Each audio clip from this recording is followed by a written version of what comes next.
내일 수능을 앞두고 있어서 그런지 오늘 날씨가 굉장히 많이 춥더라고요. 추운데 오시느라고 다들 고생들 하셨을 것 같아요. 이번에 심화 과정이라고 제가 알고 있고 제가 4주차 지금 교육을 하고 있더라고요. 거의 딱 반을 하신 것 같아요. 네, 그리고 제가 오늘 말씀드릴 거는 이상행동의 숨은 이유. 그러니까 저희가 치매 어르신들을 모시면서 이것 때문에 가장 모시기가 힘들고 보호자들이 아니면은 돌보시는 분들이 지치는 그런 부분에 대해서 제가 조금 알려드리면서 이렇게 제가 본 사례 같은 것도 말씀을 드리고 그렇게 하겠습니다. 이상 행동의 숨은 이유는 처음에는 이제 이론을 어떤 게 이상 행동이고 뭐 때문에 생기고 어떻게 치료를 하는 게 좋고에 대해서 처음에 좀 말이 조금 어렵기는 하고요. 이론적인 거, 교과서적인 걸로 하고요. 그 다음 2부는 이제 실제로 이런 행동이 있을 때 어떻게 하면은 도움이 되고 가족들이나 돌보는 분들한테 많이 조금이라도 힘들지 않게 돌볼 수 있는 그런 걸 좀 말씀을 드리겠습니다. 정신행동 증상, 즉 이상행동, 이게 말이 여러 가지예요. 문제행동도 되고 파탄행동도 되고 이상행동도 되고 정신행동도 되고 말을 맞추기 이렇게 담기 나름이고요.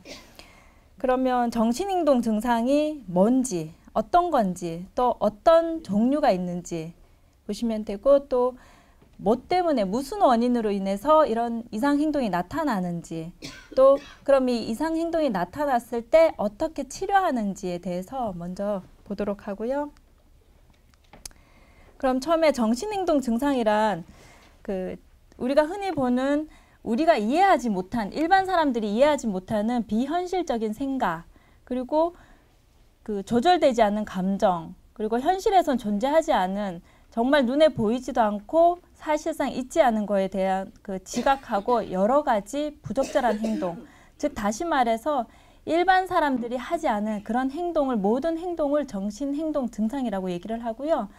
다른 말로는 제가 좀 전에 말씀드렸듯이 뭐 문제행동, 파탄행동 하기도 하고요. 우리가 치매 환자들이 90% 정도가 정신행동 증상을 경험을 하고 증상이 나타난다고 하거든요. 굉장히 좀 많은 거의 대부분의 치매 환자들이 보이는 그런 행동으로 볼 수 있습니다. 그러면 이런 정신행동 증상이 있으면은 치매 환자는 가지고 있는 인지 기능, 알고 있거나 나타내는 그런 기능이 더 빨리 악화가 되고요.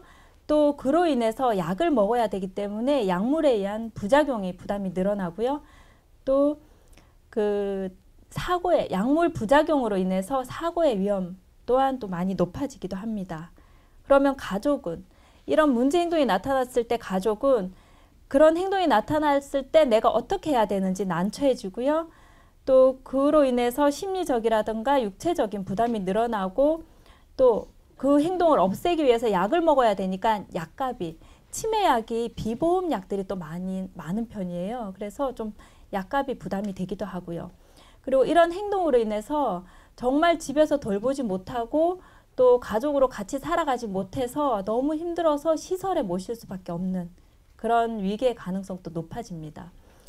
시설에 모시면 환자들도 스트레스를 받지만 가족분들도 괜히 내 부모를 어딘가에 맡겼다, 버렸다 하는 심리적인 부담도 굉장히 많더라고요.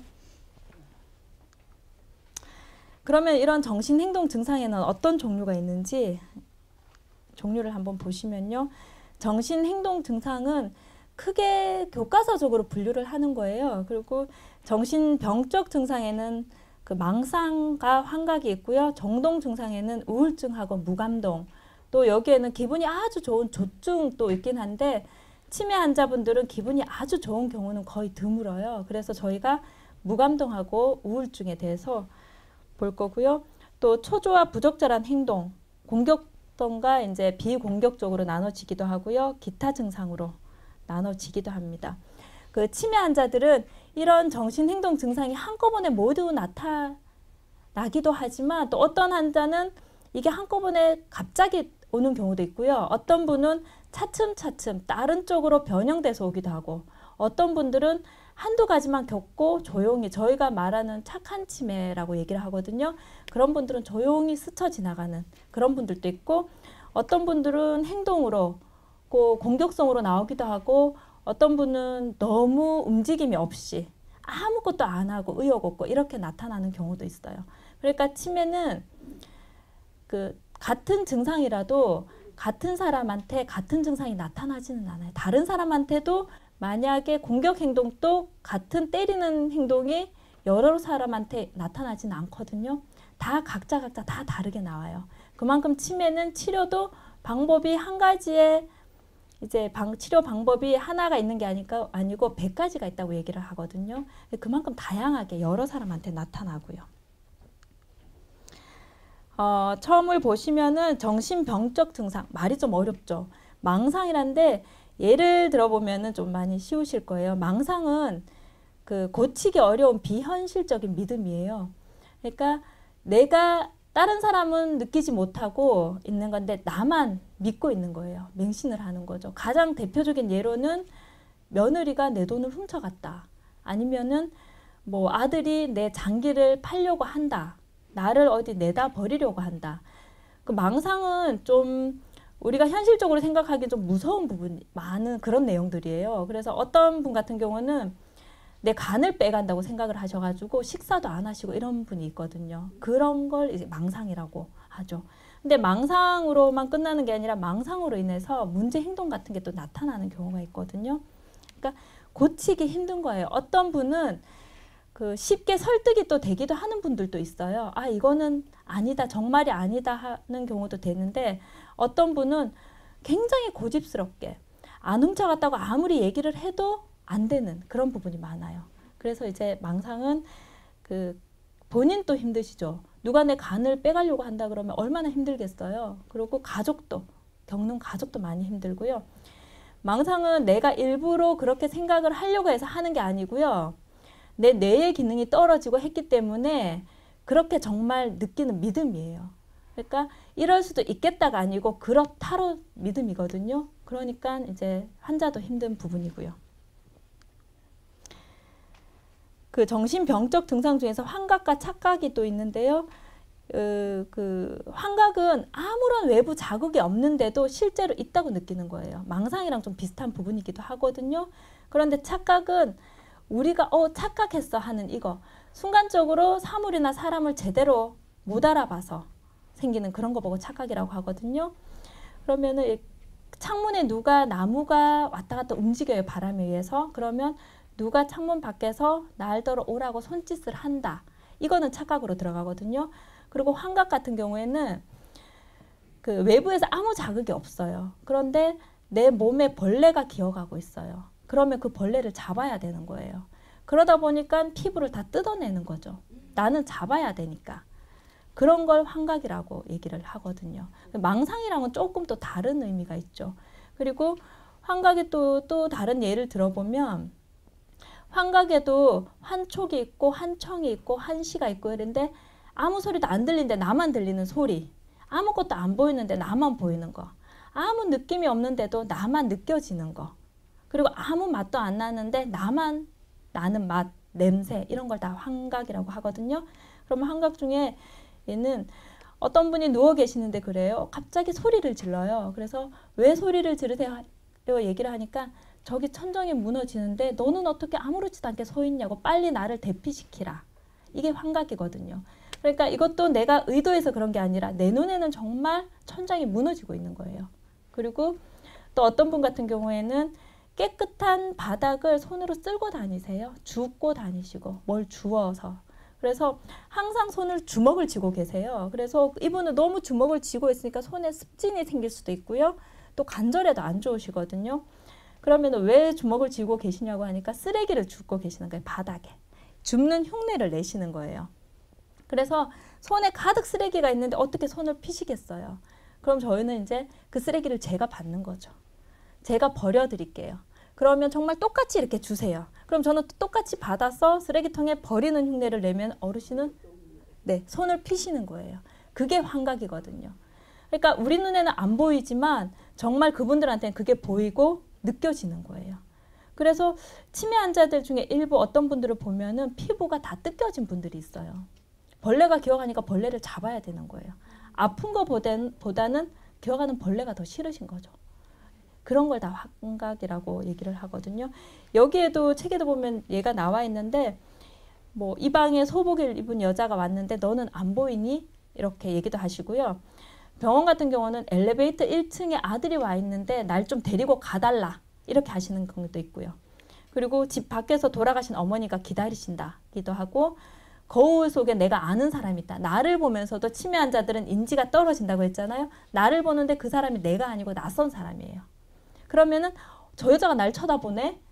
그리고 손짓을 하면 저 여자가 날 손짓을 하네. 이렇게 되거든요. 그만큼 인지가 떨어졌기 때문에. 그거는 이제 착각으로 하고 텔레비전 속에서 나타난 상황이 불이 났어요. 그러면 정말 불이 났다고 뛰어가는 경우도 있거든요. 그거를 환각 착각이라고 하고요. 이로 인해서 발생되는 2차적인 문제가 좀 많이 있고요. 그 정동 증상이라고 얘기를 하는 부분이 있는데요. 정동 증상에는 제가 그 감정의 변화라고 좀 전에 말씀을 드렸을 거예요. 그 우울증도 있고 기분이 아주 좋은 조증도 있고 그리고 아무 느낌이 없는 무감동으로 나눠지거든요. 그러니까 우울증 같은 경우는 계속 가만히 있는데 눈물이 나고 또 매사에 의욕도 없고 관심도 보이지 않고 반복적으로 죽고 싶다는 생각도 들고 내가 버려졌다는 생각도 이렇게 드는 거 보고 우울증이라고 하고요. 우울증은 그 젊은 사람들도 마찬가지지만 치료 효과가 굉장히 좋대요. 그래가지고 약도 다른 약에 비해서 부작용이 굉장히 적은 편이고요. 그래서 우울증은 적극적인 치료가 꼭 필요한 병이고요. 또 치매 초기에 우울증이 나타날 때는 치매 초기에 나타난 인지기능 저하 때문에 우울할 수가 있거든요. 그러니까 인지기능 저하가 문제인지 아니면 정말 우울증이 문제인지 전문적인 판단이 필요하고요. 우리가 봐서 저거는 우울증일 것 같아 이렇게 하면 치매 초기에는 감별하기가 굉장히 힘들대요. 그래서 꼭 전문적인 감별이 필요하고요. 얘는 제가 좀 전에 말씀드렸듯이 걱정이 많고 안 좋은 생각이 들고 자꾸 눈물이 나고 만사가 귀찮고 즐거운 일이 없고 우리가 보통 알고 있는 우울증 그 정도 증상이 있고요.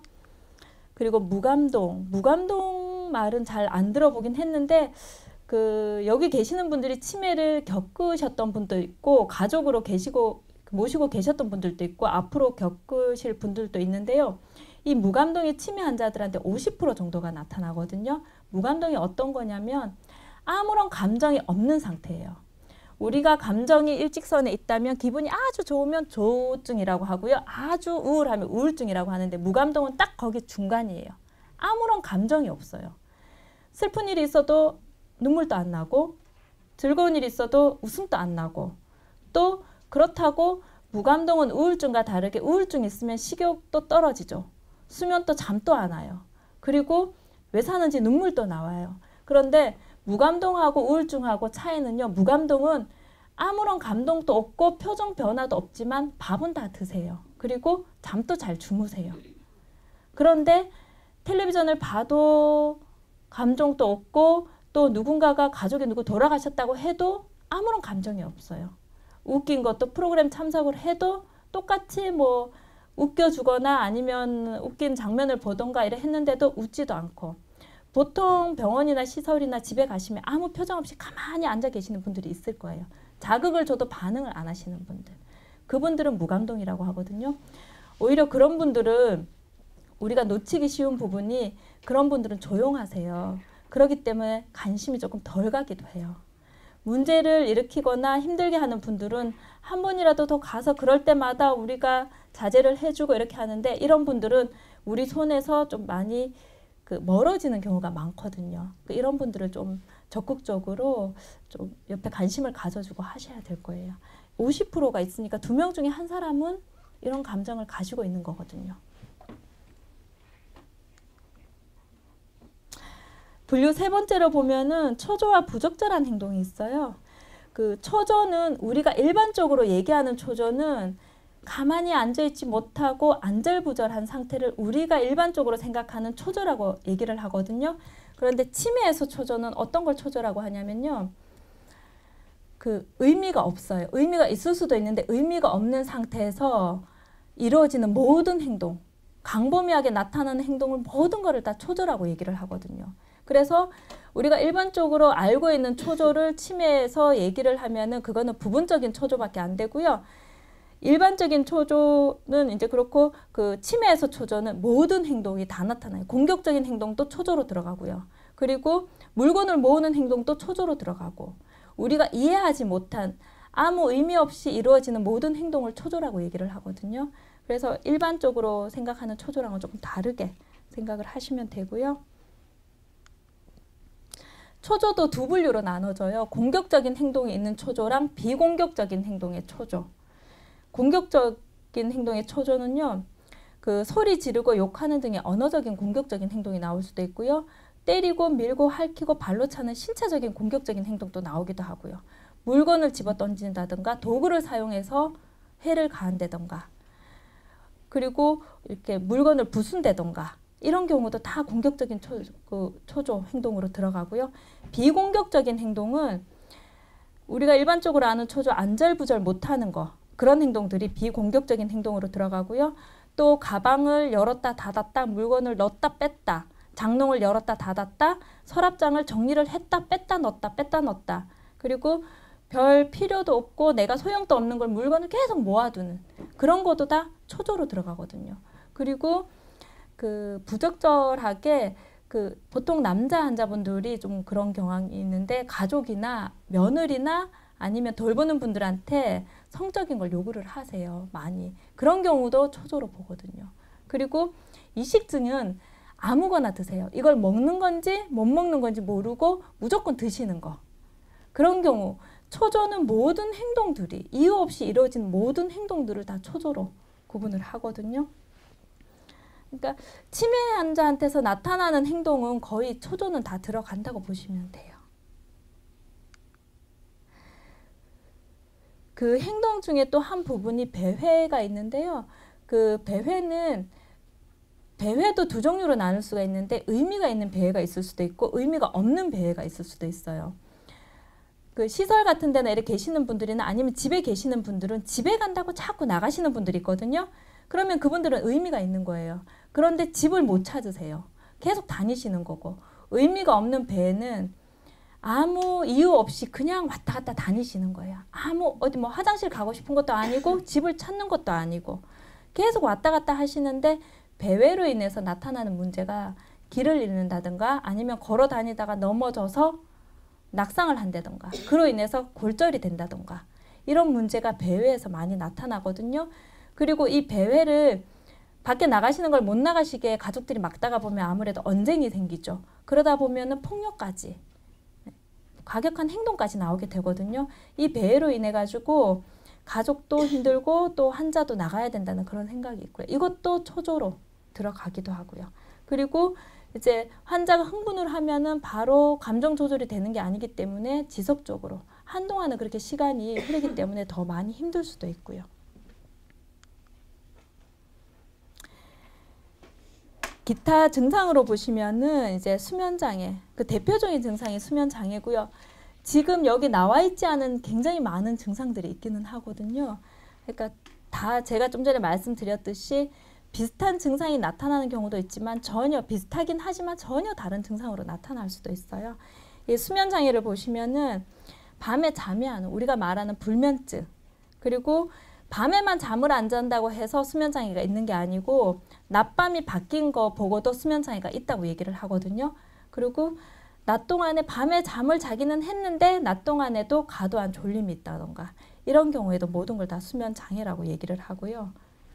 네. 그리고 수면장애는 치매가 진행되면서 그 수면 주기를 담당하는 뇌 부분이 이렇게 망가졌어요. 그래서 나타나는 증상이거든요. 내가 안 자려고 해서 안 자는 게 아니고 이렇게 뇌가 부분적으로 계속 이렇게 망가지고 퇴화되면서 생기는 하나의 증상으로 나타나고요. 또 이렇게 수면장애 저희가 이렇게 확인을 하는데 이분이 수면장애라고 하기 전에 확인해야 될 거는 이 치매 환자나 아니면은 우리가 보통 일반인들이 겪는 수면장애는요. 시간을 먼저 확인을 하셔야 돼요. 수면 시간을. 그러니까 저희 시어머님이 원래 82살, 82살이신데요. 하루는 저한테 그러시는 거예요. 내가 요즘 잠이 안 온대요. 불면증에 걸린 것 같대요. 약을 좀 먹어야 되겠대요. 그런데 제가 그래가지고 보통 보면 새벽 2시나 3시에 일어나세요. 일어나셔서 라디오도 틀으시고 TV도 보시고 이러시거든요. 그래가지고 왜 이렇게 잠이 안 오나 봤는데 어머님 수면 제가 패턴을 한번 본 적이 있어요. 그런데 노인정 가셨다가 노인대학 가셨다가 5시쯤 집에를 들어오세요. 아침에 나가시면. 그럼 피곤하시잖아요. 그 시간에 주무세요. 저희가 퇴근해도 모르세요. 애들이 와도 모르세요. 그러면 단잠을 한 4시간 주무시는 것 같아요. 그러고 나서 어떤 땐 깨워서 식사하세요. 이래갖고 식사하시면 또 드라마 보시죠. 보시다가 또 주무세요. 그럼 2시 되면 나는 잘 만큼 잤어요. 6, 7시간 자게 되거든요. 연세 드신 분들은 아무래도 나이가 들면 잠이 없어진다 하잖아요. 그럼 연세 드신 분들 6, 7시간, 뭐 5시간 주무시면 많이 주무시는 거거든요. 그렇기 때문에 이분이 수면 장애가 있다 하면은 수면 패턴을 보셔야 되고요. 정말 주무셨던 수면 시간을 체크를 좀 해보셔야 되고요. 아니면은 정말 수면 장애인지 아니면 어디가 아파서 통증이 있어서 못 주무시는 건지 아니면 이렇게 얕은 수면을 주무셔가지고 꿈을 많이 꿔서 그것 때문에 시간은 많이 자도 잔 것 같지 않은지 이런 걸 갖다 전체적으로 다 판단을 하셔서 아 이분이 수면 장애가 있구나 아니면은 수면 패턴을 조금 바꿔줘야 되겠다 이런 걸 다 판단을 하셔야 되고요. 그리고 그 병원에 계시는 분들 특히는 밤에 안 주무시고 조용히 누워 계시는 분들이 있어요. 그분들은 사실상 무료하잖아요. 낮에 주무시거든요. 그러면 따로 그분들한테는 또 약을 드리면 낮밤으로 계속 잠만 주무시는 거거든요. 그렇게 파악을 하셔야 이제 이분들한테 이렇게 치료가 들어가야 되는지 아니면은 지켜봐도 되는지 상황을 파악을 할 수 있고요. 저희가 그냥 이렇게 우스갯소리를 하는데 수면 장애 있는 분들은 정말 잠 안 자고 누워서 가만히 계시는 분들은 저희가 좋은 상태 수면 장애 환자라고 얘기를 하거든요. 그리고 잠 안 주무시고 조용히 다니시는 분들은 약간 좋은 상태예요. 조용히 다니시니까. 그런데 잠 안 자고 다니시면서 깨우는 분들이 있어요. 그런 분들은 조금 힘든 수면장애라고 그러고요. 가장 힘든 수면장애는 뭐냐면 깨우면서 다니다가 내가 넘어져서 다칠 때 저희가 최악의 수면 상태라고 얘기를 하거든요. 옆에 분들을 깨워요. 깨우면은 그분들이 저리가 치면은 한 대 또 쳐야 되잖아요. 그러다 보면 나도 헛발질해서 넘어지고 그렇게 되거든요. 저희가 굉장히 보기 힘든 분 중에 한 가지가 그런 분들이에요. 다니면서 남 수면을 방해를 하고 그러다가 내가 넘어져서 다치는 분들. 소송으로도 갈 수 있는 부분이거든요. 여기 보시면은 알아두면 도움되는 용어들이라고 하는데요. 일몰증후군은 들어보신 분들도 있으실 거예요. 치매 환자들은 대부분 오전에는 괜찮으세요. 좀 전에서 나왔던 뭐 망상이라든가 뭐 환각 이런 건 오전에는 많이 보이지는 않아요. 환자에 따라서 다르긴 하지만 오후에 특히 해 넘어갈 때 그래서 일몰증후군이라고 하는 게요.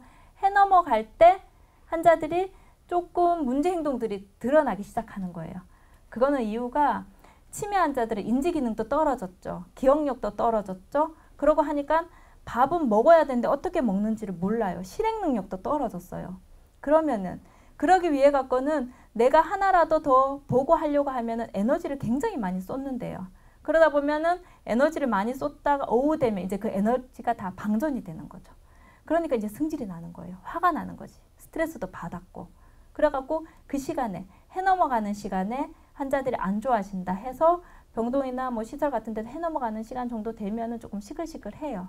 그래서 점심시간에 또 약이 들어가는 경우도 있고 이렇거든요.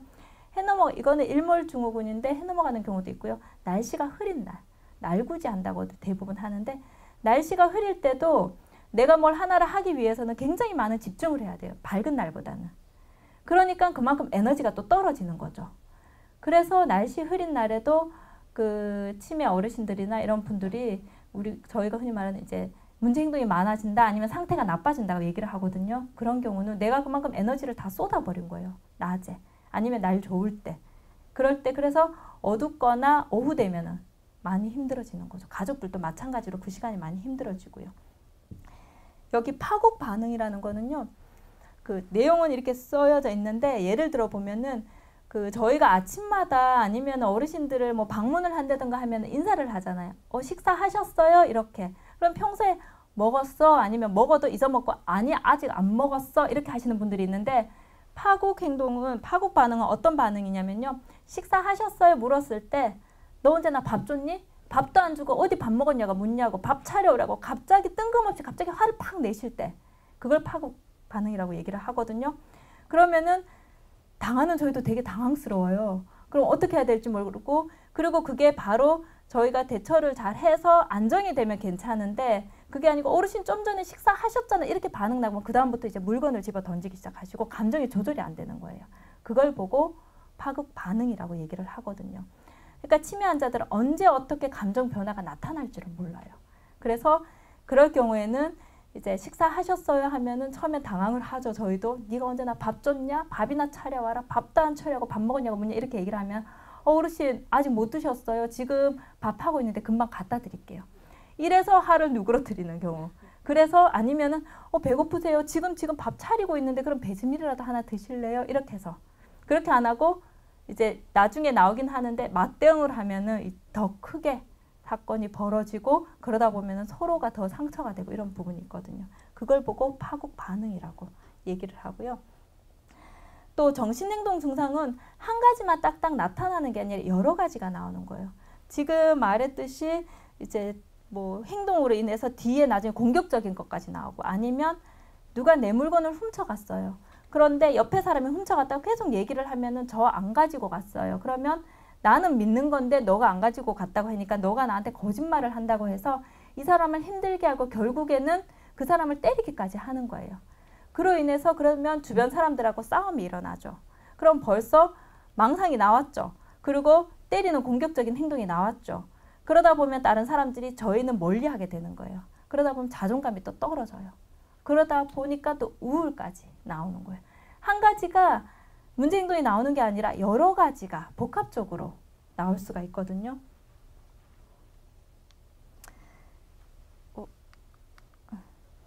그러면은 지금까지는 이제 어떤 게 그 장애, 수면 장애랑 여러 가지를 봤고요. 그 다음에는 원인이 뭔지, 왜 이런 게 생겼는지 지금 볼 거고요. 그 원인에는 건강 상태가 또 원인이 될 수도 있고 주변 환경이 원인이 될 수가 있고요. 돌보는 사람이 또 원인이 될 수가 있어요. 그리고 이제 욕구 자체, 내가 요구하는 욕구 자체가 또 원인이 될 수가 있고요. 건강 상태를 먼저 보시면은 이제 선망하고 다양한 질병이랑 약물이 있는데요. 선망은 보통 우리가 전신마취하고 나서 환자가 조금 환자가 아니지 일반인들도 전신마취를 하고 나면 좀 이상해지는 경우가 있거든요.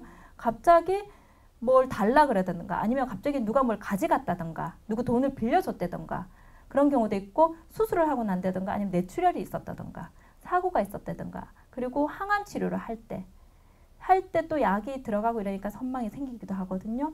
그래서 의식이 갑자기 저하되면서 생기는 증상이 나타날 수도 있고요. 또 다양한 각종 질병에 의해서 뭐 수면 무호흡증이라든가 전립선 비대 그리고 시력과 청력 저하로 인해서 또 이렇게 정신행동 증상의 원인이 될 수가 있고요. 그리고 또 약물로 인해서도 될 수가 있거든요. 우리가 약은 항상 동전의 양면과 같다고 얘기를 해요. 효과를 주면은 반드시 부작용이 따르게 돼 있거든요. 우리가 그 도파민성 약물은 파킨슨 치료제예요. 파킨슨 환자들은 걸음걸이가 꾸부정하고 막 떨리고 이러거든요. 그 도파민은 그 떨림을 진정을 시켜주는 약인데 문제는 그 도파민으로 인해 가지고 망상하고 환각이 나타날 수가 있어요. 그리고 스테로이드나 베타 수용체 차단제인데 차단제는 그 고혈압 치료제예요. 심장 치료제고 들어가는데 그걸로 인해서도 우울증이 생길 수가 있거든요. 그러니까 문제 행동이 단순하게 치매 하나만 나오는 게 아니라 내가 가지고 있는 주변 환경이라든가 내가 먹는 약 아니면 내 질병에 의해서도 생길 수도 있는 부분이고요. 그리고 부적절한 자극, 너무 지나치게 자극이 많다던가 아니면은 너무 자극이 없이 무료한 환경일 때도 이제 정신행동 증상의 원인이 될 수도 있고요. 여기에 스트레스 역치 감소 모델이라고 하는데 이거는 뭐냐면 치매 환자들은 스트레스를 대처할 수 있는 능력이 많이 떨어져요. 그래서 여러 가지 주변 환경, 외부 환경에 의해서 스트레스가 확 올라갈 수도 있거든요. 그래서 정신행동 증상이 나타날 수가 있어요. 일반인들보다 같은 스트레스가 주어졌을 때 치매 환자가 반응하는 거는 그리고 치매 환자에게서 나올 수 있는 행동이 더 많이 심하게 극으로 나오기 때문에 그게 본인들이 대처할 수 있는 능력이 떨어져 가지고요. 그렇게 나온 게 스트레스 역치 감소 모델이에요. 이게 말은 조금 어렵긴 한데 아무튼 치매 환자들은 스트레스에 대한 대처 능력이 많이 저하돼 있다고 보시면 돼요. 그리고 갑작스러운 환경 변화. 그 가족들이 그 치매 환자를 돌보거나 아니면은 저희가 방문을, 여기 계신 분들도 방문을 가시거나 아니면 상담을 하시거나 이렇게 하다 보면은 또 생각지도 않게 갑자기 돌보는 사람이 바뀌는 경우가 있어요. 가족이 너무 지쳤거나 아니면 다른 돌보는 가족이 질병으로 인해서 그리고 개인적인 사정으로 인해서 교체될 경우가 많거든요. 그 치매 환자들은 환경 변화에 굉장히 민감하세요. 그럼 사람이 바뀌면은 또 문제 행동이 또 없던 게 아니면은 조금 조용해졌던 게 다시 생길 수도 있거든요. 그런 경우. 그리고 갑작스러운 시설 입소. 지금 내가 내 병에 대해서 적응을 못한 상태인데 가족들이 힘들거나 아니면 어려워서 시설에 모셨을 때. 그래서 입원을 해서 첫 며칠 동안은 환자도 굉장히 힘들고요. 그 일하는 직원들도 굉장히 많이 힘들어요. 환자가 10개의 문제가 있었다면은 입원을 할 경우에는 20개, 30개의 문제가 나타나기도 하거든요. 또한 강도도 더 높아져서 나오기도 하고요. 그런데 환경 변화가 또 무조건 나쁜 거는 아니에요. 그래서 어떤 경우가 있냐면은 그 요양원이나 이런 데 환자가 입원을 했던가 아니면은 뭐 아들 집에 계시는 분이 있어요. 그런 분은 너무 밖에 배회가 심하고 너무 이렇게 공격성도 나타나고 해서 우리가 환경을 바꿔보자 해서 이제 바꾸려고 하면은 어떻든 지금 환경에도 이렇게 힘들게 하는데 환경이 바뀌면 더 힘들지 않겠냐 이렇게 생각도 하는데 환자마다 다른 게 어떤 경우는요 환경을 바꾸면은 더 좋아지는 경우가 있어요. 더 나빠지는 경우도 있지만 그래서 환경 바꾸는 거에 대해서 해보지 않고 무조건 나쁘다고는 못하고요. 좋을 수도 있고요. 예를 들어 보면은 저희가 환자 한 분이 그 치매인데 또 뇌졸중도 있어가지고 상체 쪽에 반신 마비가 있었어요. 하체도 끌 정도로 다니셨고 그래서 손이 갈고리처럼 생겼었거든요. 그런데 이분이 발을 쩔뚝거리면서 얼마나 빠르신지 저희가 치매 병동에는 사실상 문을 다 열어놓지를 못해요. 갑자기 나가시거든요. 그 부분적으로 열어놓고 뇌졸중 병동은 다 열어놓는데 이분이 치매 병동 계셨는데 엘리베이터 앞에 숨어 있다가 또 노인병원에는 엘리베이터가 천천히 열렸다 천천히 닫혀요. 그러면은 뒤에 안 보이는 데서 숨어 있다가 저희는 항상 내리면서 뒤를 보거든요. 치매 어르신하고 같이 계시면은 앞뒤 옆 눈을 다 달고 계셔야 돼요. 언제 어디서 어떻게 날라올지 모르거든요. 그런데 딱 항상 내리면 뒤를 돌아보고 오는데 보호자분들 면회로 오실 때는 딱 탔다가 뒤 신경 안 쓰고 그냥 나오세요. 그러면 정말 빨라요. 저는 달리기 그렇게 환자가 빨리 하는 걸 못 봤거든요. 쏜살같이 나가세요. 그러면 항상 1층에서 하는데 저희가 사고 경위서 쓰는 원인이 되죠. 계속 나가시니까. 저희가 하다 안 되고 보호자한테도 얘기를 하고 했는데 그러면 우리가 한번 바꿔볼까 병동을 이렇게 얘기를 했어요. 그런데 병원은 똑같아요. 어딜 가나 구조는 똑같이 생겼어요. 단지 다른 게 있다면 환자가 다르고 직원이 다른 거거든요. 그래서 병동을 속는 셈 치고 바꾸자 했는데 바꿨는데 환자가 안 나가는 거예요. 똑같은 방에 똑같은 구조에 똑같은 엘리베이터가 있는데 안 나가요. 근데 문제는요. 적응이 되니까 또 나가시더라고요. 그분은 2, 3개월에 한 번씩 저희가 이렇게 병동을 새 병동인데 바꿀 수밖에 없거든요. 그렇게 환경이 또 다 나쁘지만은 않고요. 또 어떤 경우는 굉장히 공격적인 환자가 있어요. 그런데 그거보다 더 심한 공격적인 환자가 들어온 거예요. 그런데 두 분류가 있는데 어떤 분류는 공격적인 더 심한 환자가 들어오니까 괜히 이분이 위축이 되는 경우가 있고요. 어떤 분은 내가 소리를 지르는데 저 사람이 2마디 질렀으면 내가 3마디를 질러야 돼요. 이런 분들도 있어요. 그러니까 그런 분들은 저희가 떨어뜨려 놔야 돼요. 오히려 뇌졸중 병동이나 조용한 데 가면은 그분도 같이 조용해지고 그리고 공격적이거나 아니 갑자기 흥분하는 분들이 좀 노래 교실이나 이런 데 가시면 더 흥분을 하시거든요. 그런 경우는 그런 프로그램을 못 하게끔 다른 병동으로 옮겨주고 이런 부분이 있어요. 그래서 항상 치매는 정답은 없어요. 똑같은 문제도 똑같이 대하면은 달라질 수가 있거든요. 그러니까 환경도 마찬가지로 무조건 나쁜 게 아니고요. 좋을 수도 있다고 생각을 항상 하셔야 되고요. 그리고 돌보는 사람의 잘못된 태도와 부적절한 기술이에요. 지금은 여기 계신 분들도 요양보호사도 있다고 듣고 하긴 했는데 그 치매에 대한 교육이 일반적으로 제가 지금 오늘 여기 시흥시청에도 왔지만 얼마 전에는 기흥에도 한번 간 적이 있었거든요. 그러니까 그분들이 신청을 해서 교육을 받고 이렇게 하셨는데 지금은 그나마 치매 증상이라던가 이런 거에 대해서 좀 공개가 되고 교육도 많이 돼 있는 상태인데 아직까지 그 모르는 분들도 많이 계세요. 그러면 내 가족이거나 내 주변에 이런 분이 있으면은 어떻든 이분 안전도 생각하고 내 안전도 생각해야 되기 때문에 무조건 맞기만 하는 분들이 있거든요.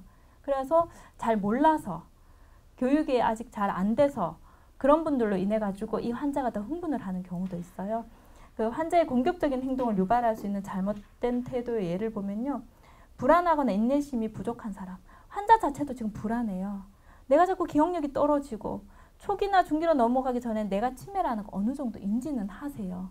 자꾸 떨어지고 내가 불안한데 저 사람이 나보다 더 불안해서 더 동동거리는 거예요. 그러면 내가 더 나빠지겠죠. 그리고 환자가 혼돈스러울 때 안정감을 못 주는 경우. 그리고 환자 자꾸 꾸지람을 해요. 왜 소대변을 거기다 봤나? 일일이 간섭하고 이렇게 하는 분들. 그리고 내가 말을 했는데 듣지를 않아요. 나를 무시한다고 생각을 할 수도 있고요.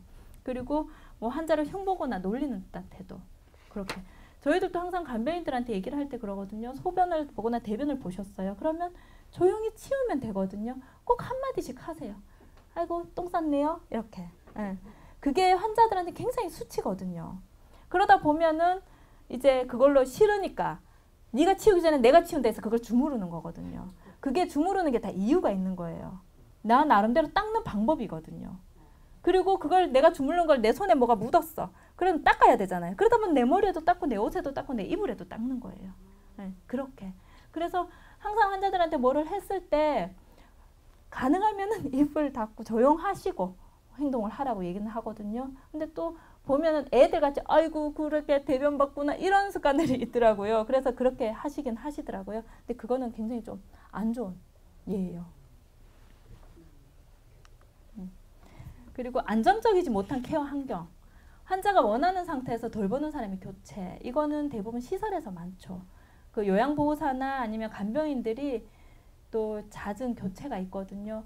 이것도 직업이 조금 힘든 직업 중에 하나예요. 치매 어르신들 보는 게. 그리고 간병인들도 같은 월급을 받으면서 치매 어르신보다 오히려 누워 계시거나 말씀을 하시는 분들이 더 쉽거든요. 그래서 좀 많이 교체가 되기는 해요. 지금 현재 요양보호사분들은 아닌데 간병인들은 한국분이 거의 없어요. 거의 한 100명 중에 한국 사람 한 3, 4명? 이렇게밖에 안 돼요. 네. 그렇기 때문에 이분들은 그 신고를 하러 또 중국을 수시로 들어가셔야 돼요.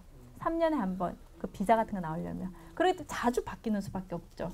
그리고 병원 같은 데는 24시간 같은 근무제가 아니고 교대를 돌 수밖에 없어요. 힘들기 때문에. 그러면 내가 내 자리가 부재가 되면 다른 사람이 들어오거든요. 팀을 짜서 움직이긴 하지만 같이 부재가 생기는 경우는 다른 사람이 들어오면 환자분들이 식사도 안 하시고 하세요. 가장 큰 문제가 시설에는 이제 요양보호사의 잦은 교대가 가장 안정적이지 못한 게 되고요. 또 치매로 인해서 가족 갈등으로 인해서도 이제 많이 힘들고요. 또 환자 행동에 대해서 여러 명의 간섭, 이거 좀 전에 말씀드린 거랑 비슷하고요. 이런 정신행동 증상이 전체적으로 이제 이런 걸로 인해서 원인이 되기도 해요. 또 생리 심리적인 욕구가 원인이 되기도 하는데요. 이거는 일반인들도 똑같다고 생각을 하시면 돼요.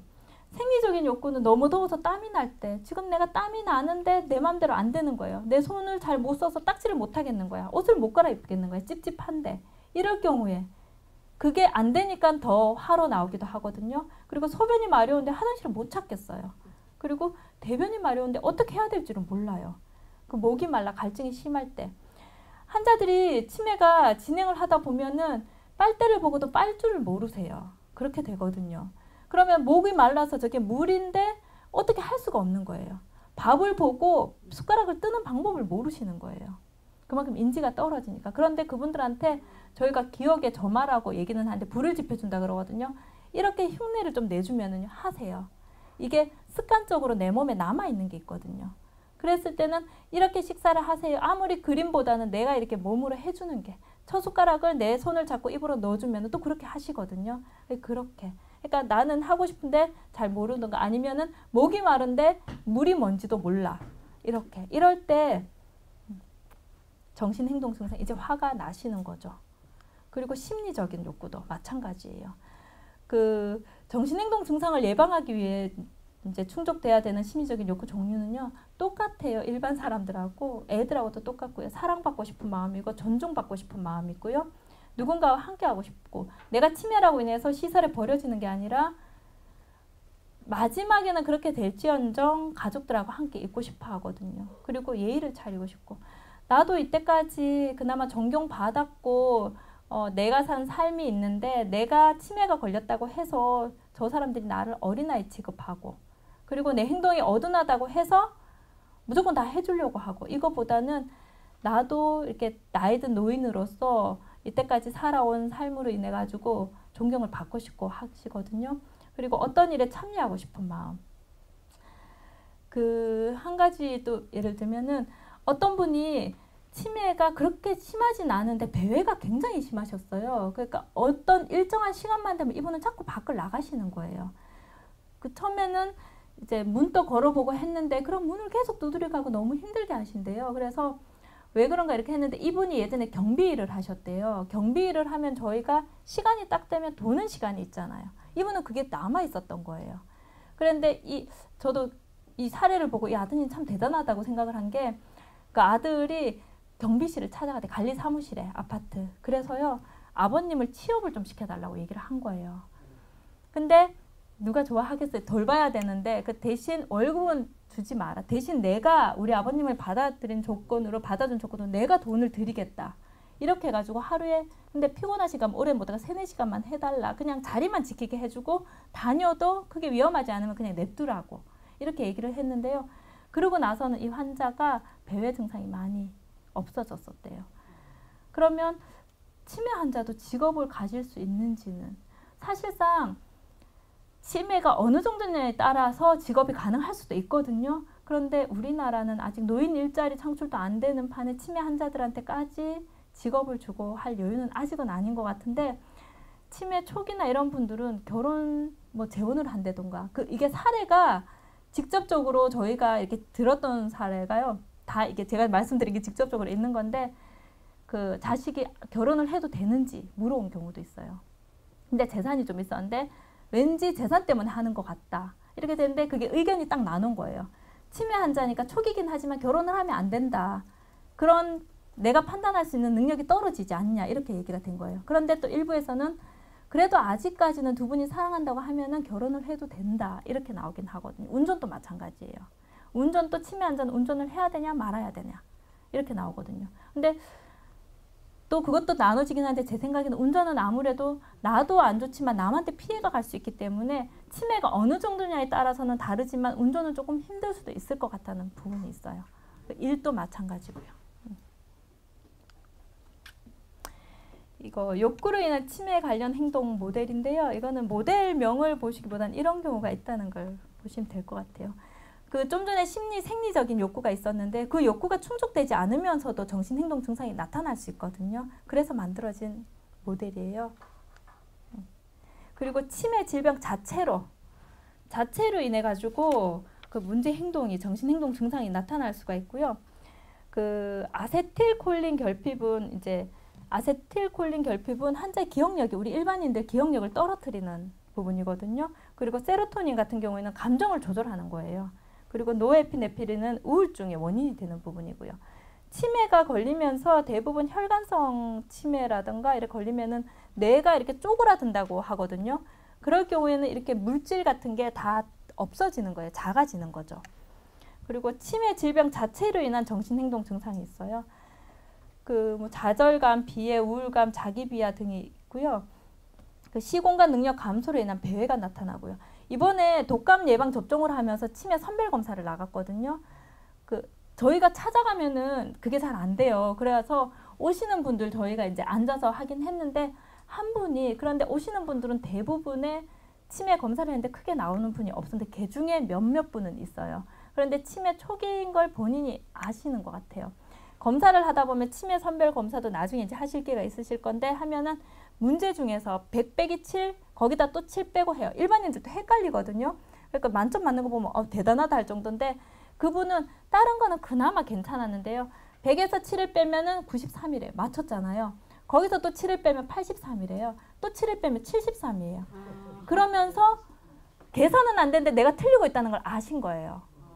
그러니까 이제 자존심 상한 거죠. 해가지고 아 이제 그만하겠다고 안 하겠다고 그게 마지막 문항이 아니거든요. 안 하겠다고 하신 거예요. 그래서 저희가 하면서 아 이분은 조금 검사가 필요한 분이다 하는데 또 협조가 안 되면 못 하거든요. 또 개인정보 때문에 일일이 그분 주소를 다 적어 놓지는 못해요. 그랬는데 이제 그러면은 중단하고 그럼 내가 지금 막 와서 생각이 안 나서 그러는데 내가 좀 있다가 안정이 되면 다시 하겠다고 가셨어요. 중간에 하다가. 그 저희가 빼놓고 다시 오실지 안 오실지 모르지만 뺐는데 나중에 오셨는데 결국은 안 하시고요. 그 용지를 달래요. 내가 정신없어 했는 거니까 기록 남기지 말고 달라 그래 가져가셨거든요.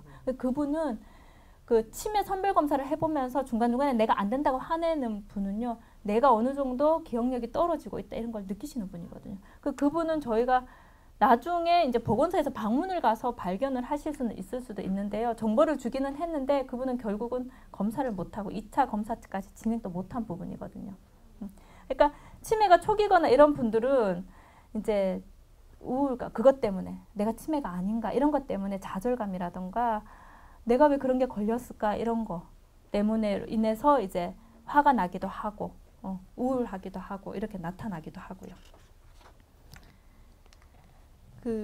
여기까지 보시면은 이제 치매 환자의 정신행동 증상의 원인은 신체적인 건강 상태랑 환경, 돌보는 사람, 생리적인 심리적인 욕구, 치매란 질병 이 전체가 다 원인이 되고요. 뭐 한 가지 때문에 그런 게 아니라 다양하게 원인이 뭔지 확인을 하고 여기에 각각 따라서 해결을 해야 되는 부분이고요. 그러면은 지금은 정신행동 증상은 어떻게 치료하는지 보실 거고요.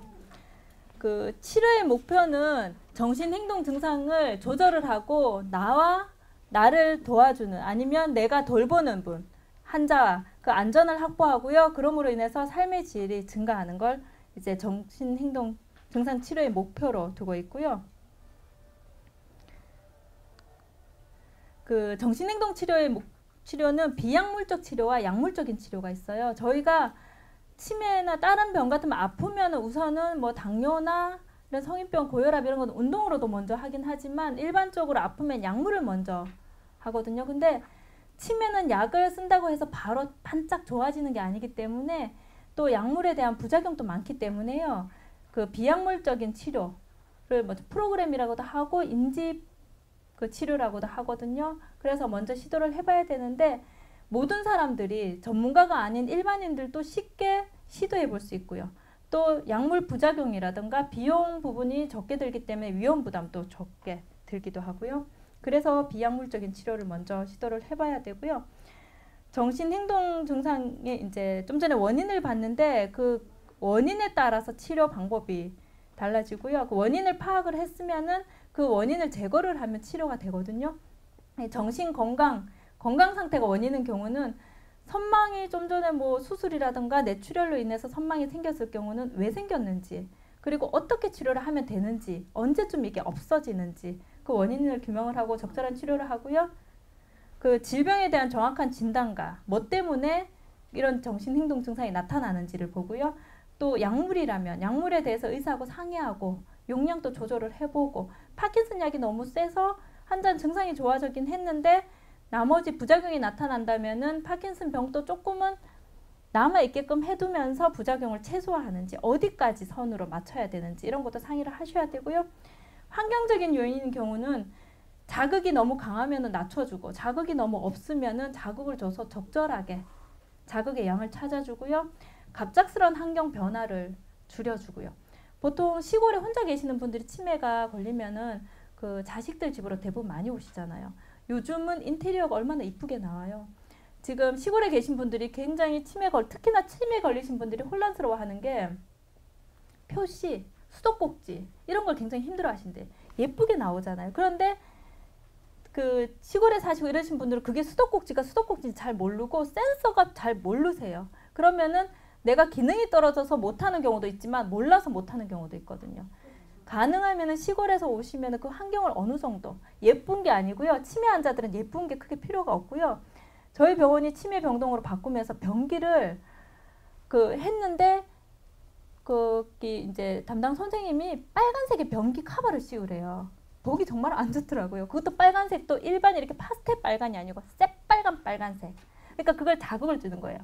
저 빨간색에는 변기다. 빨간색은 변기다 해서 저기에 앉아야 된다. 이렇게. 그러니까 우리가 봤을 때는 안 좋고요. 목욕탕 들어가는 입구가 이렇게 문이 있잖아요. 빨간색으로 테두리를 뒀어요. 저희는 처음에 깜짝 놀랐어요. 그 인테리어 하고 나서. 그런데 환자들은요. 그게 눈에 딱 들어오니까 아 저기로 들어가면 되겠다. 이렇게 되는 거예요. 근데 또 단점은 그 변기가 빨간색이다 보니까 그걸 갖다 뜯어내야 된다고 뜯어내시는 분이 또 있어요. 네. 그런데 열의 9은 거기 앉으시고요. 열의 하나는 그걸 뜯어내셔갖고 어떤 방은 변기가 없어요. 그냥 흰 변기로 돼 있거든요. 그러니까 그렇게. 그래서 급작스럽게 환경을 변화시키는 게 아니라 뭐 어느 정도 익숙해지게 아니면은 표시를 해서 뭐 이제 화장실 표시를 한다든가 화장실도 요즘 나오는 예쁜 모양으로 하면 안 돼요. 이쁜 그 포인트를 줘서 하면 안 되고요. 정말 쪼그려 앉아서 노는 화장실 표시 그런 거.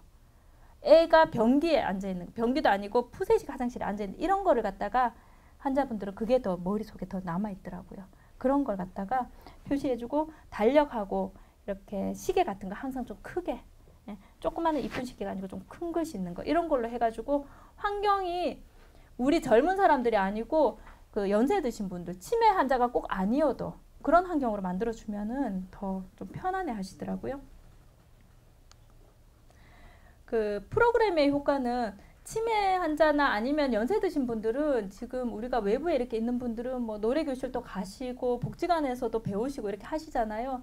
사실상 그 도시는 좀 그렇지만 시골에도 요즘은 많이 좋아졌다고는 하는데 그런 환경이 이렇게 많이 자극적인 환경이 없어요. 특히나 치매 환자들이나 시설에 병원에 계신 분들은 더 그렇고 집에 계시는 제가 하시는 분들도 자극이 그렇게 많지가 않거든요. 프로그램의 다양한 효과를 본다는 게 아니라 그분들한테 어느 정도 자극을 줘서 그분들도 감정을 느끼게끔 하게끔 그렇게 좀 도와줘야 되고요. 근데 문제는 정신행동 증상이 좀 약한 사람들한테는 프로그램 효과가 있는데요. 정신행동 증상이 좀 많이 심한 분들한테는 오히려 자극이 될 수도 있더라고요. 그리고 돌보는 사람이 원인인 경우에는 어떻든 그 돌보는 사람이 나랑 안 맞거나 그 사람이 아무리 좋은 사람이라도 치매 환자나 아니면은 이제 방문을 해야 되는 대상자 그 사람하고 안 맞으면 교체를 해줘야 되거든요. 그리고 그 방법이 미숙하다면은 방법을 좀 배우게끔 해줘야 되고요. 그리고 정신행동 증상이 나타났을 때 어떻게 대처하라고 대처 방법도 좀 알려줘야 되고요. 가능하면은 자주 돌보는 사람, 케어 제공자를 자주 바꾸지 않게 해줘야 되고요. 심리, 생리적인 욕구가 충족되지 않을 때는 해주면 더우면 좀 시원하게 해드리고 그리고 또 배고프면 식사를 좀 드려서 이렇게 해서 좀 충족을 시켜주면 되고요. 또 관심과 사랑을 좀 표현을 해주고요. 또 너무 무료하게 있는 것보다는 의미 있는 활동을 제공하고 격려를 좀 해주면 되는데요. 저희가 이렇게 계속 밥을 하러 가야 된다고 나가려고 하시는 분이 있어요. 그분은 예전에 이렇게 좀 종갓집 같은 데 계셔갖고 밥을 엄청나게 많이 하고 하인도 많았대요. 그런데 치매 환자들은 다들 교육을 들으셨겠지만 최근 기억은 기억을 못하시는데 옛날 기억은 옛날에 뭐 하셨어요? 그러면 옛날 6.25 때부터 시작해가지고 내가 할아버지 돌아가시고 뭘 이고 가서 뭐 그 어떤 분은 저거를 하셨다 그러더니 미군 부대에서 나오는 걸 파셨대요. 그래서 내가 그렇게 잘 살았다고 얘기를 하시더라고요. 그런 걸 주저리 하시거든요. 그 이분 또 계속 밥을 하셔야 된대요. 그러면은 저희가 밥을 하러 가시는데 걸음걸이가 좋지 않으세요. 그 방법을 찾다가 저희가 어떤 방법을 찾았냐면요. 콩을 까만 콩이랑 그 노란 콩이랑 이렇게 있는 거를 갖다 작은 거는 또 손이 좀 뭉텅거려서 못 집으시더라고요. 섞었어요. 그런 다음에 밥을 하러 가야 된다길래 그럼 우리 이거 골라내서 콩밥 하자고. 그러니까 어르신이 고르시는 거예요. 그리고 그동안은 밥하러 가야 된다고 잊어먹으시는 거죠. 그런데 해놓고 나면 벌써 이게 끝이 있잖아요. 끝이 있으면은 또 안 되거든요. 가야 되니까. 그러면은 한 사람을 불러요. 그럼 옆에 사람 얘기를 하면 여기서 조금씩 섞어요. 표시나면 또 화내요. 내 해놓고 섞었다고 막 욕하시거든요. 그렇게. 그래서 이분한테는 내가 밥을 하기 위해서는 콩을 골라야 되는 거예요. 나한테는 일이 주어진 거죠. 그리고 방 닦고 다니는 분한테는요. 못하게 말리지 말고 걸레를 만들어 주거든요. 그 물 없는 걸레 미끄러지니까. 계속 그러니까 저희 간호사실 앞에 계속 닦는 분이 있어요. 손이 여기가 맨질맨질해다가 저희가 걸레를 준대 걸레 잘 안 쓰고 손으로 쓸거든요. 그렇게 그분은 우리가 봤을 땐 별로 의미 없는 거예요. 닦는데 또 닦고 그리고 더 지저분하게 하시는데 그분은 일을 하시는 거거든요. 나한테는 뭔가가 의미가 있는 일을 하는 거예요. 그렇게 나는 일을 해야 되고 사람들 밥을 해줘야 되는 사람인데 이렇게 앉아있으면 안 되잖아요. 그럼 콩을 고르면 내가 밥을 하기 위해서 콩을 골라낼 수가 있으니까. 그런 행동을 주는 거거든요. 이렇게 하실 수 있게끔. 그게 나는 아직까지 내가 할 일이 있어 이렇게 느끼게 해드리는 거예요. 근데 치매가 진행이 많이 되면 그것조차도 안 되는 분들이 있고요. 그러니까 치매에 대해서 우리가 치료를 할 때 모든 거를 갖다가 그분을 공경하는 마음일 수도 있고요. 실수하는 것 때문에 그럴 수도 있는데 모든 걸 해주지는 말라고 하거든요. 할 수 있는 건 하게끔 흘려도 되고, 그러기 위해서는 그 이제 방문을 하신다든가 뭐 시설에 계시는 분들은 인내심이 좀 많아야 되죠. 내가 먹여주면 흘리는 게 없잖아요. 근데 스스로 하시면은 뒤처리하기 더 힘들어요. 그래서 이제 그것도 좀 기다려 줄 줄도 알아야 되고요. 이거는 제가 좀 전에 비약물질 치료에 대해서 그 말씀드린 것도 있는데요. 그 전문적으로 할 수도 있고 그냥 일반 사람들도 할 수도 있고요. 근데 문제는 이거를 해서 정확하게 결과가 어떻게 나왔다고 한 거는 없어요. 나온 거는 없고 이거를 이 사람한테 적용했는데 좋았지만 이 사람한테는 안 좋을 수도 있고 그런 거에 대해서 이걸 했는데 비용이 이만큼 들었는데 이만큼의 결과밖에 안 나왔다 그러면은 이거는 별로 효과적인 방법은 아니거든요. 그런 것도 다 따져보고 비약물적 치료를 해야 되고요. 그리고 좀 약한 문제 행동이 약한 분들한테는 적용이 잘 되기는 하는데 심한 분들한테는 약물적 치료로 넘어갈 수밖에 없어요. 그리고 또 원인을 찾았는데 원인이 없어요. 그런데 원인이 없는데 이 문제 행동으로 인해 가지고 내가 내 몸에 상처를 줄 수도 있고 이럴 경우에는 꼭 필히 약물 치료가 들어가야 되고, 나나 돌보는 사람한테 해가 될 수 있을 경우에는 약물 치료 도움을 꼭 받아야 되는 경우고요. 지금부터는 약물 치료인데 약물 치료에 시행하는 일반적인 절차는요. 첫 번째는 어떤 증상에 대해서 약물을 사용할 건지를 결정을 해야 되고요. 두 번째는 약물이 어느 정도 목표까지 가게끔 약물을 써야 되는지, 효과가 어느 정도 있을 때 내가 멈춰야 되는지, 그리고 셋째는 약물의 용량과 사용 방법을 결정을 해야 되고요. 부작용이 일어나는지를 꼭 확인을 하셔야 되고요. 어떤 약물을 쓰는지는 보는 거는 문제가 한 가지 행동이 나타나는 게 아니라 그랬잖아요. 만약에 망상이 있어요. 누가 도둑이다 하면은 그로 인해서 또 싸우기도 하고 때리기도 하고 우울도 나타난다고 했잖아요. 그러면 이 모든 과정에 대해서 내가 뭘 먼저 우선적으로 해야 되는지. 이분 같은 경우는 망상으로 인해서 시작이 때문에 망상을 조금 줄여주긴 해야 되거든요. 그러면은 이 가지 중에서 내가 뭐를 목표를 둬야 되는지, 망상의 치료제가 따로 있을 수도 있고 공격적인 치료제가 따로 있을 수가 있으니까요. 그렇게 하면서 또 제가 약은 항상 동전의 양면성이 있다 했잖아요. 이 약을 갖다가 이만큼 썼어요. 그럼 망상이 줄어들고 공격이 줄어드는데 대신에 환자가 자요. 자는 거는 둘째치고 걷는데 걸음걸이가 이상해요. 약 때문에 그렇거든요. 졸림 증상은 거의 부작용으로 다 있어요. 그럴 경우에는 어느 정도까지 써서 문제 행동을 완전히 줄이자니 이 사람은 그냥 깔아져서 계속 주무시기만 할 거고, 문제 행동을 좀 높여놓자니 너무 힘들고 이러면은 내가 어느 정도까지 하겠다. 그리고 의사하고 보호자랑 얘기해서 어느 정도까지는 하되 걸음걸이가 어둔한 거는 어느 정도 이해를 해주셔야 된다. 이렇게 해서 결정을 해야 되고요. 또 약물의 용량하고 사용 방법은 치매 환자들이 굉장히 못하는 게 약 드시는 거거든요. 그리고 약을 먹으면은 날 죽이려고 독약 먹인다고 얘기 많이 하세요. 그럴 경우는 그리고 시간도 못 지키잖아요. 그러면 일반인 저 같은 경우도 제가 갑상선 수술하고 나서도 약을 잘 못 챙겨 먹거든요. 그런데 치매 환자들은 더 그렇잖아요. 그러면은 3번 먹어서 이 사람 너무 힘들면 그 사람은 한 번 약을 줘야 되는 거예요. 그러면 어떤 식으로 약을 줄 건지, 방법은 어떻게 줄 건지, 그리고 알약을 못 드세요. 그러면 같은 약도 알약이 있고 물약이 있으면 물약으로. 이래서 그 양복 방법을 확인을 하셔야 되고요. 부작용은 항상 체크를 하셔야 되고요. 이게 약물의 종류인데요. 정신병 약물이 있고 항우울 약물, 항불안 약물, 항경련 약물이 있는데 이게 다 주된 증상이 다 나타나겠는데 부작용은 우울에는 우선 딱히 부작용이 없는데 다 보면 가단 졸림이 있어요. 그러면 우리가 예전에 보면 정신과 환자들은 약 먹고 나면 바보가 된다 그러거든요. 그 행동을 억제를 해주려면은 어느 정도 부작용으로 나오는 게 졸린 것밖에 없어요. 그래서 멍청하게 있고 침도 질질 흘릴 수도 있고 걸음걸이가 다다다다 걷다 앞으로 꼬꾸라질 수도 있고 이렇게 되거든요. 그래서 어느 정도까지 증상을 어느 정도까지 낮추고 부작용을 어느 정도까지 나오게끔 해야 되는지도 결정을 해야 되는 이유 중에 하나가 부작용 때문에 그렇거든요. 그럼 정신행동 증상을 치료하는 단계는 지금까지 보셨던 거고요. 처음에는 문제를 명확하게 봐야 되고요.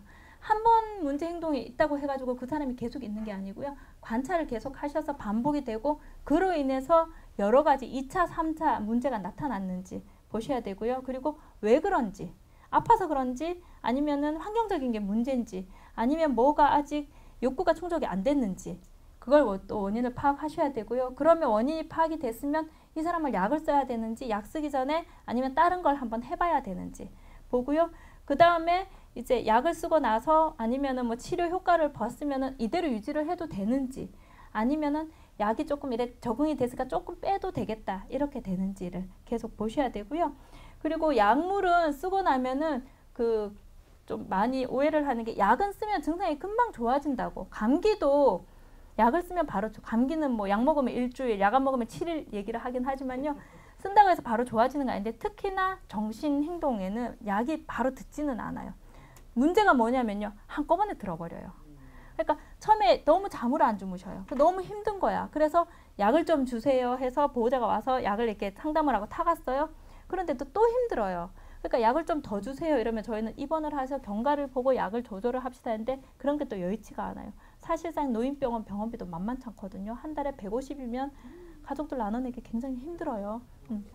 그래가지고 그럼 난 집에서 돌보겠습니다. 보는데 너무 힘드니까 그러면은 정 힘들 때 줄 수 있는 간헐적으로 먹을 수 있는 약을 주세요. 힘들 때마다 드리는 약이 있거든요. 정기적으로 드리는 거 말고. 그래서 약을 이렇게 드렸는데 드려도 안 주무시는 거예요. 그런데 한순간에 팍 떨어지는 거예요. 걷던 사람이 밥도 못 먹고 누워서 들어오세요. 그러니까 약을 투약을 했으면은 반응이 나오는 약 효과가 나오는 시간이 어느 정도 기다려줘야 되는데 그게 안 돼요. 근데 그렇게밖에 할 수 없는 게 너무 힘든 거예요. 가족이나 돌보는 사람들이. 그렇기 때문에 약을 하다 보는데 약은 어느 정도까지 올라가면 서서히 나타나는 게 아니고요. 이게 정신행동 증상 약물은 올라갔다 팍 떨어져요. 그럼 걷던 사람이 갑자기 앰뷸런스 타고 들어오거든요. 그러면 그 치료는 다시 처음부터 다시 약을 다 빼야 돼요. 그러면 처음부터 다시 시작되면서 이제 때리거나 공격적인 행동 보면 그때부터 또 조절을 해나가야 되거든요. 그러니까 약 한 번 먹었다 해서 좋아지는 게 아니고 조금 이렇게 기다려줘야 되는 그런 게 있고요. 그러면서 이게 또 좋다고 해서 그대로 가는 게 아니고요. 조금 더 빼보기도 하고 넣어보기도 하고. 근데 굉장히 좀 보호자들이나 주변인들 돌보는 사람들이 불안해하는 게 좀 좋아졌으니까 약을 조금 빼서 봅시다 하면은 큰일 나는 줄 알아요. 그래서 안 좋아지면 어떡하나. 근데 또 거기에 대해서는 부작용이 있으니까 조금씩은 또 빼고 바꿔줘야 되거든요. 여기까지 이제 정신행동 증상, 문제행동, 파국행동 이게 이런 거구나. 그리고 주변에 보셨던 분들도 있고 그리고 제가 말씀드리는 거는요. 이렇게 심한 분들은 제가는 크게 없으세요. 이런 행동이 있다고 말씀을 드리는 거지. 그래서 저번에 제가 이렇게 교육을 하니까 저희 가정방문 못 가겠어요. 방문 못 하겠다 이렇게 얘기를 하시더라고요. 근데 그거는 제가 이렇게 다들 이런 게 심한 게 있습니다. 알려드리는 거는 보통 이렇기 때문에 병원으로 오시는 경우고요. 집에서는 이 정도까지는 아니거든요. 그러니까 이런 행동들이 있다고 알려드리기 위해서 제가 한 거고요. 그래서 괜찮으시다고 집에 계시는 분들은 가족들이 어느 정도 감당을 하실 수 있는 분들이 계시기 때문에 치료를 하시던가 아니면 도와주러 가시던가 검사를 하실 때 그 정도까지는 걱정을 안 하셔도 된다고. 제가 이렇게 말씀드리는 거는 보호자들이 하다 못해서 병원이나 시설에 모시고 오는 분들이에요. 두 번째는 실제예요. 실제는 이런 행동을 보였을 때 어떻게 해야 될지 대처에 대해서 하는 거고요. 뭐 정신병적 증상이나 정동장애 있을 때, 초조 있을 때, 아니면 그 외 수면장애 있을 때는 어떻게 대처를 하고 관리를 하는 게 좋은지 대해서 알려드리는 거고요. 정신병적 증상이 나타나면은 망상하고 의심이 있으면요. 왜 있는지를 한번 생각을 해보고요. 있다고 해서 너 그거 잘못된 거야 이게 아니고 그럴 수도 있겠다 이런 생각을 그리고 병으로 인해서 그럴 수도 있겠다 내가 하고 싶어서 하는 게 아니라 병 때문에 그렇다고 생각을 하셔야 되고요. 그리고 또 만약에 우리가 치료를 갔을 때 보호자나 이렇게 치매 환자가 있다면은 누구 편을 들지 말고 그냥 중립적인 자세에서 그냥 취해 주시는 좋고요. 그리고 의심이 심하면은 많이 심하지 않고 그냥 의심을 한다 그러면 환기를 좀 시켜주는 거든. 뭐 훔쳐갔다 그러면 어르신 우리 좀 이따가 찾아볼까요? 아니면은 뭐 다른 걸 좀 해볼까요? 이렇게 그렇게 환기를 좀 시켜주기도 필요하고요. 심하면 약물은 치료를 해야 되고요. 그리고 환각과 착각은 어두우면은 좀 잘못 보는 경향이 많아요. 그래가지고 좀 밝게 해주고 수면 시간에도 조금 이렇게 불을 켜주면 좋고요. 근데 또 완전 수면등 같은 경우는 어른어른 하면 그것 때문에 또 혼란이 올 수도 있더라고요. 그런 것도 있고 가급적이면 시청, TV 시청을 좀 줄여서 더 혼란을 안 오게끔 해주기도 하고요. 거울 같은 경우도 미리 치우라고 하는데 이것도 상대적인 거예요. 프로그램을 해서 거울 요법도 있거든요. 내가 이래가서 내가 아직까지 이렇게 이쁘고 이렇게 할 수도 있다. 이렇게 될 수도 있고 어떤 분은 저 이상하게 날 쳐다본다 이렇게 되기도 하거든요. 그리고 음악이나 활동을 하면서 환자의 관심을 다른 데로 유도를 하고요. 집에 제가 하시는 분들은 이렇게 관심 돌리는 게 많이 쉬우실 거예요. 그래서 딱 뭐가 하나 꽂히기 시작하신다 그러면은 우리 그럼 이거 한 잔 먹고 우리 찾아볼까요? 이런 식으로 시선을 돌려주시면 돼요. 정동 증상, 우울 증상이 나타나면은 왜 그런지 그 대부분 시설에 오면 우울한 환자가 많은데 내가 버려졌다는 생각, 고려장 당했다는 생각을 많이 하세요. 그래서 가족들한테 저희가 자주 오시라고 얘기도 하고요. 그리고 옆에서 이제 격려도 좀 해주고 특히나 어르신들은 나이 드신 분들은 고집이 굉장히 세세요. 아무리 바꾸려고 해도 바꿀 수가 없어요. 그래갖고 뭐 좀만 하면은 서럽다 하시고 자존심 상한다 하시거든요. 그럴 때는 그냥 이렇게 좀 높여주시고 이렇게 해주시면 되고요. 또 옛날 즐기던 일 같은 거 같이 얘기해 주시면 되고요. 어떤 분이 이제 프로그램을 한다고 해서 맷돌하고 돌리는 걸 이렇게 방을 하나 만들었대요, 교수님이. 그런데 딱 그 교수님이 들어갔는데 이분은 인지가 많이 떨어지신 분이에요. 근데 맷돌 돌리고 들어갔는데 맷돌을 그냥 돌리니까 잘 안 돌아간대요. 저도 안 돌려봤는데. 그러니까 할머니가 정말 인지가 다 떨어진 분인데 그거 그러면 안 돌아가. 콩 넣어봐 이러시더래요. 콩 넣어서 돌리니까 그냥 돌아간다네요. 그러니까 그 교수님이 내가 인지가 떨어진 거야? 환자가 인지가 떨어진 거야? 이렇게 된대요. 그러니까 네. 그렇죠. 그러니까 이분들은 내가 인지가 떨어졌지만 내가 기억에 남는 거는 있거든요. 그러니까 내가 회상할 수 있고 내가 좀 많이 겪었던 걸 옆에 좀 냅두면 많이 도움이 된다 그러더라고요. 특히 우울증 환자한테도 많이 좋대요. 그리고 만나고 싶어하는 분들 좀 만나게 해드리고 그 무감동인 분들은 옆에서 계속 자극을 주는데 많이 큰 자극을 주면 안 되고요. 조금씩 같이 TV 볼까요? 얘기할까요? 이렇게 음악 크게 틀어놓는다고 이 사람들이 따라하진 않거든요. 그리고 오히려 역효과가 있어요. 그냥 가는 수가 있어요. 그럼 잔잔하게 음악 틀어서 말을 시킨다던가 그리고 계속 옆에서 지켜봐주고 챙겨줘야 돼요. 제가 말씀드렸잖아요. 이분들이 제일 빠뜨리기 쉬운 분들이라고. 네. 그리고 초조하고 부적절한 행동 나타날 때는요. 공격적인 행동 보일 때는 어떻든 환자도 다치지 말아야 되지만 가족이나 나도 다치지 말아야 되거든요. 그럴 때는 불필요한 걸 다 치워주셔야 돼요. 저희가 일하고 있으면 갑자기 주먹으로 여기서 한 대 때리고 가거든요. 맞고 나면은 우리는 하소연을 하잖아요. 그러면 딱 의사가 하는 얘기가 머리 꼭대기에 눈 달라 했잖아 이러거든요. 또 항상 이래갖고 이렇게 보고요. 옆에 오면 이렇게 보는 수밖에 없어요. 위에 뭐 차트나 컴퓨터 있으면 다 치워야 되고요. 언제 어떻게 날라올지 몰라요. 이 사람이 기분 나빠서 날라오는 게 아니라 갑자기 가다가 팍 치고 갈 수도 있거든요. 그러니까 항상 문제행동이나 공격적인 있는 분들은 주변을 좀 깨끗하게 해드려야 되고요. 그리고 얘기할 때 옆에서 하면 안 되고 어느 정도 안전거리 쳐도 내가 안 맞을 정도의 거리를 둬야 되고요. 그리고 반복되는 경우는 또 심해지거나 이러면은 약을 쓰셔야 돼요. 네. 그리고 이렇게 화내는 경우는 내 말을 무시한다고 해서 화내는 경우가 많아요. 그러면 어떤 분은 세 개 맞지? 그럼 네 몰라요 뭔지. 네 그럼 대답은 그 가요. 대답 안 하면 대답 안 했다고 막 뭐라 하시거든요. 모르지만 대답을 해주거든요. 그 공격적인 행동에 대한 가족의 대처 이거는 책을 한번 보시면 될 것 같아요. 몰라서 환자가 더 화내고 하는 수가 있거든요. 그럴 때는 조금 이해를 해주시고 또 분리시켜 놓는 것도 필요가 하고요. 배회할 때는 이분이 배회하는 시간이 있어요. 왜 배회하는지. 화장실에 가고 싶을 때 배회할 수도 있고요. 아니면 그냥 무의미하게 할 수도 있는데 이걸 운동으로 냅두셔도 돼요. 굳이 위험하지 않으면 막을 필요도 없고요. 배회를 계속하는데 저기가 위험한 게 있잖아요. 그러면 큰 화분을 냅두면 거기 딱 멈춰서 오는 경우도 있어요. 돌아서. 그런 경우도 어떤 분은 그걸 타 넘어간다고 넘어지는 경우도 있지만 그러니까 그걸 상황을 보고 하시고요. 또 글자나 그림 같은 걸 해서 길을 잃지 않게끔. 저희는 이렇게 동그랗게 만들어놔요. 계속 돌게끔. 이렇게. 그러면 끝이 없잖아요. 사각이. 그래서 이렇게 하거든요. 그러면 그분은 운동이 되면 밤에 주무세요. 네, 그렇게 되기도 하고요. 그러니까 크게 몸한테 이렇게 해야 하는 게 아니라면은 계속 그냥 두셔도 돼요. 그것 때문에 정말 배회하느라고 밥도 못 먹고 힘들었는데도 막 계속 걷는 분이 있어요. 그런 분은 앉혀서 앉아서 얘기를 하고 해야 돼요. 그런 경우는 좀 막아줘야 되거든요. 그리고 안전한 환경을 만들기 위해서는 우선은 바닥 안 미끄럽게 하고 조명 밝게 유지하고 단순하게 제가 위험한 거 다 치우라 그랬잖아요. 그리고 창문은 완전히 열리면 안 돼요. 창문이 열리면 환자들이 내려가거든요. 저희도 창문을 갖다가 안전 방충망을 다 했는데도 경제적인 문제 때문에 반만 했거든요. 그럴 경우에는 우리 머리 하나 들어가게끔 딱 고정을 해놔야 돼요. 머리가 들어가면 몸이 다 나가는데 그만큼 치매 환자들이 치밀한 환자는 없지만 혹시 모를 사고에 대비해서 그렇게 되고요. 문턱도 없어야 되고요. 수면장애 같은 경우는 술이나 담배 끊고 카페인을 줄이고요. 규칙적으로 잠들게 하고 침실의 온도와 소음을 적절하게 하고요. 낮 동안 활동을 늘려주고요. 또 환자가 잠에서 깰 경우에는 다시 잠잘 수 있게 도와주고요. 또 화장실이나 이런 데 조명 켜두고요. 아까 제가 테이프도 말씀드렸고요. 실종은 외출할 때 주머니에 카드 넣어주고 사진 같은 거 최근 사진 냅두라고 하고요.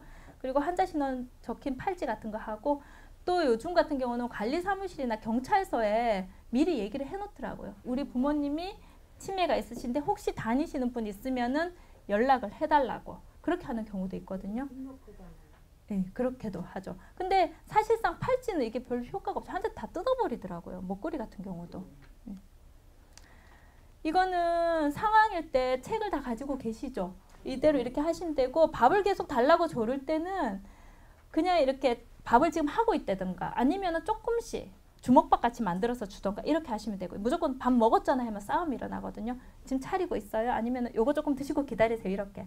식사를 거부할 때는요. 혹시 입안에 염증이 있는지를 보시면 되고요.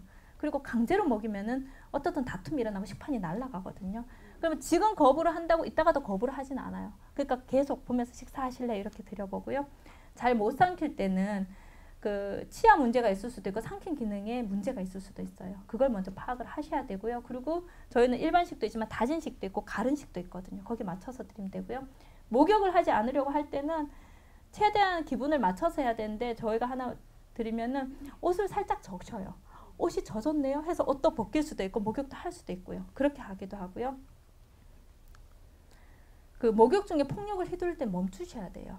그러면은 그냥 억지로 하려고 보면 나도 넘어지고 환자도 넘어지거든요. 그럴 때는 그냥 그럼 하지 마시자고. 그리고 제가 아까 말씀드렸듯이 오늘 안 한다고 내일 안 하는 것도 아니거든요. 그렇게 해주시면 되고 대변을 손으로 만질 때는 이유가 있어서 만지는 거고 내가 뒤처리를 하는 거거든요. 그리고 대변 봤다고 이렇게 구박하시거나 아니면 얘기를 하시지 마시고요. 그리고 대변 그 환자들 같은 경우는 변비가 있어서 2, 3일에 한번 보면은 대충 조금 오늘 좀 변을 보겠다 이렇게 되고요.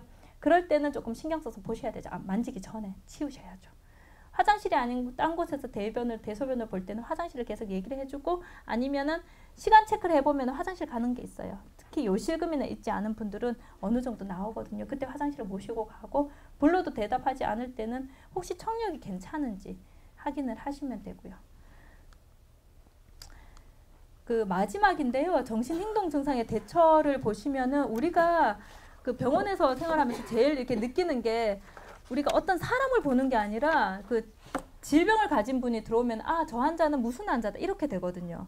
이 환자는 뭐 맹장 환자네, 이 환자는 뭐 아기 낳으러 왔네 이렇게 되거든요. 특히나 치매는 어린이가 아니라 그래 어린이같이 하지 말라 그러거든요. 하는 행동이 어린이지만 이 사람들은 성인이에요. 내가 하는 거에 대해서 수치심도 있고 그렇거든요. 그러니까 어른을 대하듯이 하는 행동은 어린이같이 알려주고 하지만 그 사람을 대할 때는 예의를 갖춰서 어른으로 대하라고 그러거든요. 이게 그래서 증상을 보지 말고 사람을 보라는 그 약자가 펄슨으로 만들어 놓은 거고요. 그 우선은 문제를 예방을 하고 감정을 읽고 그리고 존중을 하고 뭐든지 단순화시켜서 할 수 있게끔 해주고요. 마음을 열고 대화를 하고요. 정상적인 생활을 하도록 도와주라고. 내가 해주는 게 아니라 그 사람이 정상적으로 뭐를 하면서 성취감을 느낄 수 있게끔 그렇게 해주라는 거고요. 말이 많이 빨랐죠. 여기까지고요. 나머지 대처하는 방법은 책자를 다 가지고 계셔서 거기 있는 건 제가 따로 말씀을 안 드렸거든요. 그 참고로 하시면 되고요. 날씨도 춥고 밤도 늦었는데 다들 이렇게 나오셔서 감사하고요. 이상입니다.